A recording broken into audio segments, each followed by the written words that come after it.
Oh my goodness, everyone. I cannot tell you what a pleasure it is to have one of my personal favorite and so many other people's favorite guests back on, George Mycock, to discuss all things male body image and the whole 9 yards.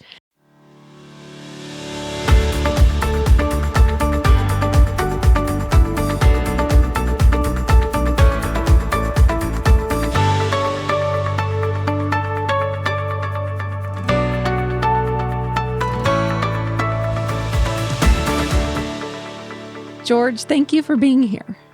Oh, thank you so much for having me back on. And yeah, you were telling me just before we started recording that you've had such a positive response from the last episode. So I'm really happy to hear that. It's always nice to hear people like to listen to what you're talking about. So hopefully I can be entertaining and interesting this time as well. People taking an interest in you is kind of nice. Yeah.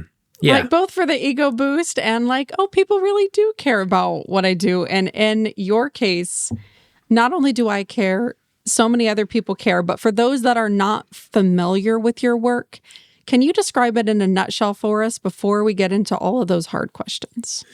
Yeah, so my, I'm a researcher. I run a mental health organization called MyoMinds, finishing up my PhD at the moment, and I look at men's eating, exercise, and body image concerns. So as you said, kind of body image issues, eating, kind of disordered eating concerns, and also negative relationships with exercise. I'm excited to talk to you today. One thing I think that we touched on last time, but I want to go deeper into, is this concept of media, the things that we're consuming and how it impacts how we believe we should show up, how we believe we should look, how we believe we should act. How do you think media, especially as media continues to grow, has this relationship with body image, eating, exercise? Yeah, so there's a really well-established theoretical way of explaining this or looking at this that talks about the tripartite model of eating disorders, and it basically suggests and seems to be able to accurately predict that the messages that we get from media, from social media, from general kind of TV, movies, etc., give us an internalized appearance ideal. So what we believe we are supposed to be, what the ideal is for us. And when we feel like we have a sense of discrepancy in that, so we feel like we don't quite meet it for whatever reason, that then leads to disordered eating symptoms. And that's kind of your general, you'd call it body dissatisfaction in the kind of research, but just feeling like you're not good enough, feeling like your body isn't at the ideal of what it's supposed to be according to this media. So it sets this standard and can set a unrealistic or even impossible standard, as a lot of people talk about nowadays with AI and editing and all that kind of stuff that we can maybe talk about. I would love to talk about AI because over the weekend, so we had the Victoria's Secret's fashion show here in the States, and I've seen a lot of AI photoshopped photographs of people turning themselves into a Victoria's Secret's angel. How is AI contributing to this, right? Particularly for men, not women. What is AI doing to our brains even? Yeah, so in regards to AI, the literature is still really new, so I can't really say for definite. I think it's not really my full area of expertise either, so I wouldn't want to kind of speculate to some degree. But we'll speculate with you. I think I guess from my area, looking at body image, looking at these kind of concerns, I think the main issue is the better AI gets, the easier it is to create imagery that we can't distinguish between real and fake.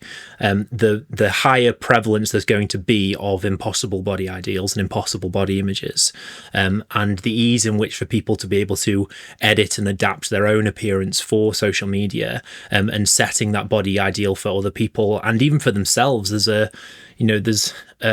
even just, I guess, anecdotally from my own experience with these things, because I struggle with them too. if I see older pictures of myself where I was leaner or more muscular or whatever, I can have that sense of body discrepancy from myself. I can feel bad about the fact that I don't look like my past self, my younger self, my whatever self. And there's a sense with AI that if it can feel tempting or even feel like a game or a bit of fun to just be like, oh, what would I look like if I did this, and then put it into AI. We can start to set really like unrealistic expectations of what we could look like, because the AI can make it look very realistic and possible even when it might not be. Again, I don't know of any literature around that, but I think there's something really interesting there of it can set the impossible body standard. It's normally in comparison to another person so there's a level of separation there, but AI can make you look like this impossible body image and make you potentially believe that it's more attainable than it actually is, and maybe there's a concern with that. Absolutely. You explained that very well. See, he's like, oh, let's speculate. That was that was beautifully said. I would like to go off the rails a little bit and ask you something interesting. So you used a very fascinating word, and that word was dissatisfaction. I think dissatisfaction is interesting because we see a lot of younger men and younger women who are dissatisfied with their life, with their body, therefore not getting into as many relationships. The relationships tend to be more unstable. And as a personal note, I was stalked for 2.5 years by someone, right? And so when we think about dissatisfaction and men's mental health, how does the body image play into their overall worldview of themselves? And how does that lead to, I guess, feelings of dissatisfaction in relationships and life and work? Because I think that's what we're starting to see happen to some degree. Yeah, I mean, that is a big question. I know. I hit you with a big question. I'm very sorry. Well, no, but my caveat is, I think for me to answer that in the entirety that I maybe could, it would be very confusing and all over the place and would take a very long time. So instead, I'm going to go down an avenue that immediately points out to me, and what we'll explore there. When you spoke about that, the kind of immediate thing that came to my mind is what people kind of refer to as the manosphere nowadays. I don't know if you're aware of this. Thank you for saying the manosphere, because I didn't want to bring it up, but I wanted to go there. No, well, but I think that it's in the kind of the zeitgeist. It's what people talk about a lot more nowadays. And I don't know if you saw the show Adolescence that was on Netflix. That was all kind of about the manosphere. And it is something that we see more and more. And it's an area that I am particularly interested in relationship to body image. So we can definitely talk about that.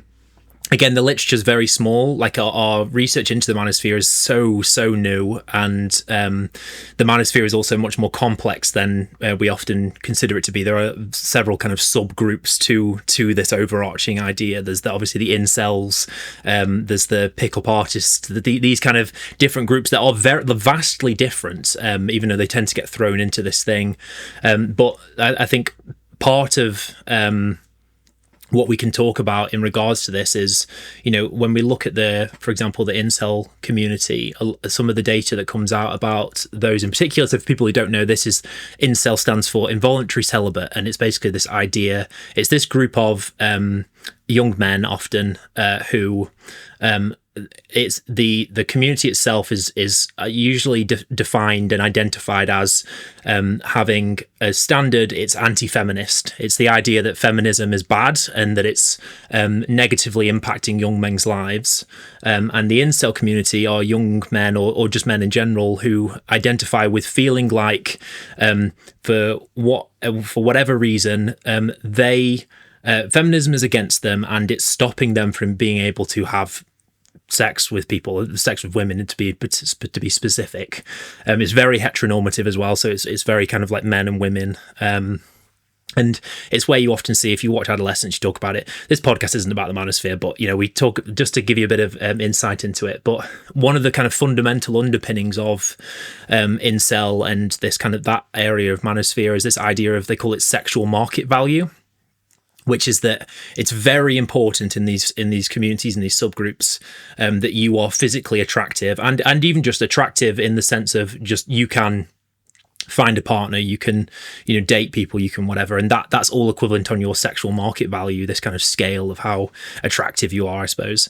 And one huge component of that within these subgroups for the men is muscularity, is showing that you have big muscles, that you're lean, that you're athletic, because this is supposed to show that you can fight, and it's supposed to show that you can protect in these kind of traditional masculine roles of like being the provider, protector. It's supposed to show that ethos, and then according to their kind of scale and their ideology, that will attract all women, or will attract in big air quotes high value women. Yes, exactly. I guess there's another thing. There's going to be a lot of terms that we'll talk about if we're talking about this where we're putting air quotes on, trust me.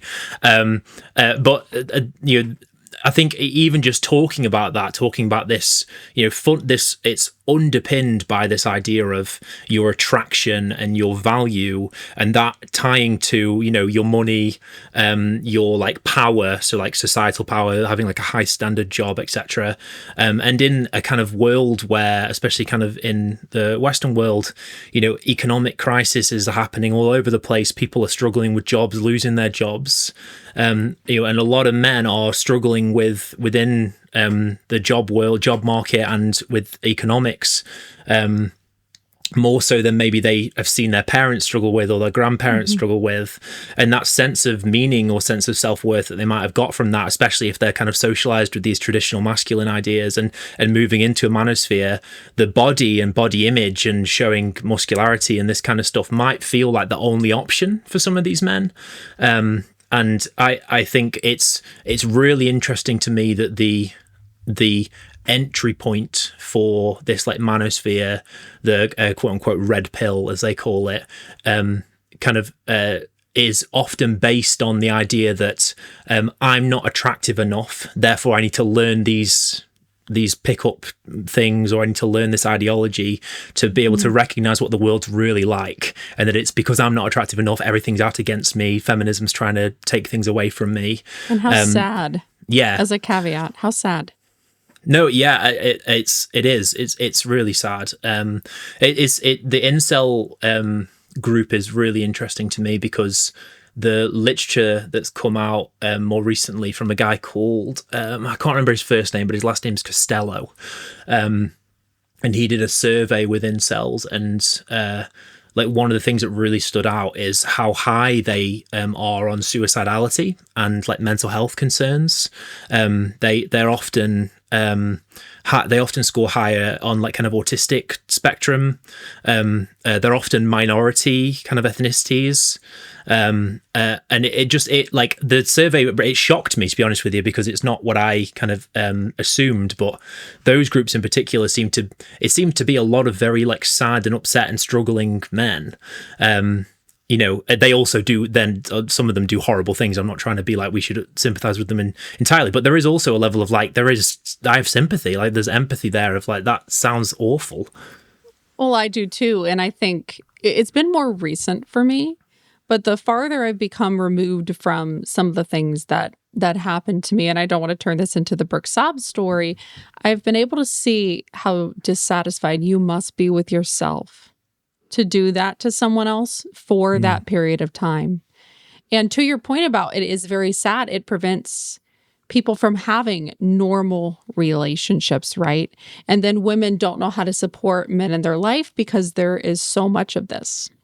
So one question that I have for you is, if a woman is interested in this, has a man in her life, either intimately, as a friend, whatever, how can she be supportive of that man as a whole person? Because what we're hearing here is this objectification of men, right? We're not talking about their heart or their kindness or their abilities or their ambition. We are talking and putting them into this box, unfortunately, that they're putting themselves into, of physical value. And because they're not working on that emotional intelligence, it never grows. So how can women be supportive of any man on this journey? Yeah, it's a really good question. And I think part of it is individual. So, there isn't kind of a one size fits all response. But I think what you were talking about there, I think helping men identify the parts of them that other people love that may or may not align with these traditional masculine things. So, their like their care and their ability to be more emotionally aware, or to show certain aspects of themselves that might not align with those traditional masculine things, as well as being able to acknowledge the things that are masculine about them that you might like. You might like some of those traditional masculine stuff, and that's fine. You shouldn't be worried that you're going to trigger something by saying, "Oh, I love that you provide for me," or whatever, and that's fine. But I think so much of these issues with masculinity, at least in the literature, seem to come from this idea of discrepancy, of not being masculine enough. And I think time and time again, when we look at like help seeking for like mental health concerns and these kind of things, one of the things that seems to subvert that is a partner intervening, often a woman or a family member, like some kind of interpersonal relationship, a friend, a mum, a sister, a partner, whoever, intervening and saying like, no, it's okay. Like you can do these things. I think some of it comes from that fear of if I, like these, especially like in the manosphere spaces, their whole thing is masculinity is what makes you loved and respected. They won't say loved because that's not, it doesn't fit into their world. That doesn't fit into their vernacular. Yeah, but it's about respect and whatever in their eyes. But they're taught, and it's drilled into them that people will only respect you, only love you, only like you if you're this super masculine thing. So I think part of it is kind of actively rewarding times where they aren't those things, actively rewarding times where they show things that you like about them. You don't even have to think about it. We think and speak often in this kind of binary masculine feminine thing. They're just attributes. We're just people, and we kind of attribute these terms to them, and that's fair enough. It helps us understand the world a bit. But to put it in easy terms, when the men in your life do things that you like, tell them. And tell them why you like it. And I think those kind of things can help men feel a sense of appreciation and a sense of like worthiness and whatever it is, that they may feel less inclined to seek it elsewhere. And that's where they kind of end up in these problematic areas, and maybe less inclined as well then to lean on body image and disordered eating and that kind of thing as a way to prove it. Mm-hmm. Do you think there's a big link between, to your point, body image, exercise concerns, and the manosphere? And do you think it will grow? I'm almost certain there's a link. That there's not necessarily any research. I have recently been invited as part of a research group with a kind of worldwide charity looking at men's stuff. I don't know if I can say, because I don't know if they've released the data yet. So, but there is some funding coming out, and basically this big charity found a link between the kind of masculine influences, as they call them, but most like manosphere stuff, as most people would call them, and pushing this idea of being rich and ripped, as they call it. And they've kind of asked me to become part of this group, and as I think some other like body image researchers as well, to investigate that, look into it, but also fund initiatives and like organizations that are going to try and like approach these men and try and find a way to intervene or something like that. So there's certainly a link, and people seem to be doing something about it. I do think it's going to get worse unless we do something about it, purely just because it's getting worse globally. It's getting worse across gender. Body image issues are getting worse all over, and researchers are trying really hard to try and find ways to intervene, but researchers getting funding's getting pulled, and again the economic crisis and all this kind of stuff's going on, that makes it more difficult to do that. But I think it's getting more attention, and as I said, this big charity's turning towards it because they've noticed it. So I think in particular with men, it's going to be getting more attention moving forwards, and I think there's already quite a lot of attention on it in women and kind of other genders to some degree anyway, but certainly need more. Mm-hmm. Curiosity question: what does the average person like myself misunderstand about male body image? I have two come to my mind. So, and I was trying to think which one's better, but I'll go with both. So the first one is quite simple: is that it exists. I think I'm in this little kind of echo chamber now where a lot of people do, but I'm so shocked so many times when I do bring it up that people are like, oh, wow, like I didn't realize men struggle with that kind of thing or could or did. I think that's getting better. I think people are more talking about it. The other one is a kind of a caveat to what we've been talking about today. But some of the people who are becoming more aware of it now, I think, misunderstand that it's not always about muscularity. Just like, again, it's that kind of the masculine body ideal tends to be around muscularity, so we see more men doing that, but not every man's body image issue is about trying to become more muscular. Sometimes it's more what we'd often align with like feminine body ideals of trying to become thinner or whatever it is. These things shift and are very individual, and I think we have to also be really careful that we don't create a new stereotype. Like the stereotype was that body image issues only happen to women. We don't want to make a new stereotype of muscularity body image issues only happen to men, because women get them too. And other genders will struggle with muscularity body image issues as well, and that's actually on the rise a lot in women. I don't know necessarily what it is. I think there are various things. I think some of it could be like fitness is being pushed more on women and girls now, so the kind of more muscular body build is more is growing in as the kind of appearance ideal in some spaces. There's also potential more success of women's sport on TV and stuff. It might be like, again, obviously a great thing, but might be changing the course of appearance ideals as like young girls are seeing more athletic women and wanting to look like that, and then the kind of concerns growing around that more. That's just interesting. Yeah. So just to say that, don't assume that if someone's struggling with body images and they happen to be a man that they must be trying to get more muscular. It's not always the case. I have another so that's really interesting, by the way, as a caveat, because I saw advertisements about new Barbie dolls that are women's sports players who were significantly more muscular than the Barbie dolls that were around when I was a little kid. So that's interesting. Yeah, I like, and that's not necessarily bad. It's nuance, and that's fine. And I think there's a to some degree, it's, if somebody is susceptible to struggling with body image issues, it's normally, there's various environmental, individual, but even biological, like genetic stuff going on that can make someone more susceptible to struggle with these kind of things. And it might just be that the target is a bit different because of these things. And that's that, I think the Barbie doing that kind of thing is a positive thing. I do think so too. But if you're an ectomorph like me and you're like, I want to become this, that's where it has some issues. So my question for you is, what are 3 pieces of advice or tangible steps you would tell a young person to take to either A, for a woman, combat this ideology, or B, for a man, get out of it? And you can mix those two. Yeah. So I think for... if you're struggling with this, I guess regardless of gender, but we'll say men in this particular instance, often so much of this comes down to an idea of self-identity and self-worth and not feeling good enough.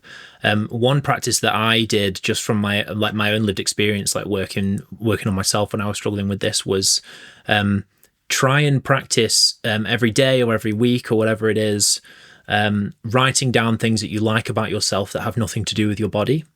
I did that at first, and it was really hard because I'd built my entire identity around the idea that I looked a certain way, and that was it.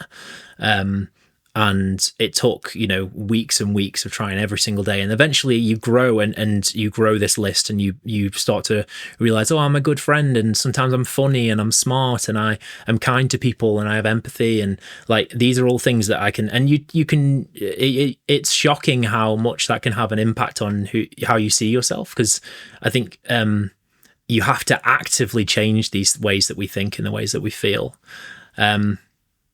Number 2, I guess I'll say for people who are worried about other people, we spoke a bit about how you can like encourage the things that people do that you're positive about, and I'll double down on that, but that's cheating, so I won't say that one again. I I think another thing that you can do is look for positive masculine role models for these people, especially if they're young people. I think look for people out there who I don't like to kind of give examples, because I don't think you can, because I think it's very individual. It's very individual. So if they're into certain sports, if they're into, I'm being kind of very stereotypical here, but if they're into certain things, find men in that space, like have a look yourself who you think align with the values that you want them to align with, and try and introduce them to them, try and get them in their lives. And then the third one, I guess I will go back to men as well, who might be struggling with this, and it's the bread and butter that I think everyone says, and it's such a cliche, but it's a cliche for a reason, is what I always say. Is you have to speak to someone about it if you're struggling with it. I think this body image and disordered eating and exercise issues, as I mentioned, are often seen as a quote unquote woman's illness, and often kind of men can feel a lot of stigma and a lot of shame around wanting to talk about it, and that can be kind of perpetuated when they look at the charities, look at the organizations, and they feel quite feminine, or they have lots of pictures of women, that kind of thing. I can't stress enough, please push past that. I know it can feel bad. I know it's not what we want it to be. I'm trying to make some changes with some of this research I've been doing recently around that, but what we do see is that when men do get through that, and they do seek help, and they get that help, and they have the interventions, they tend to recover as well, if not even a little bit better than women doing some of the interventions. So once you get through that, you can get better. I know it can feel embarrassing and feel whatever, but speak to the staff about that, speak to the people at the organization about it, and maybe they'll make some of those changes for you, make you feel a bit more comfortable. But please do seek help if you listen to this and you are struggling. Mm-hmm. You have not disappointed. You have got my brain thinking so many new things. As we wrap up, is there anything I did not ask you that you want to share?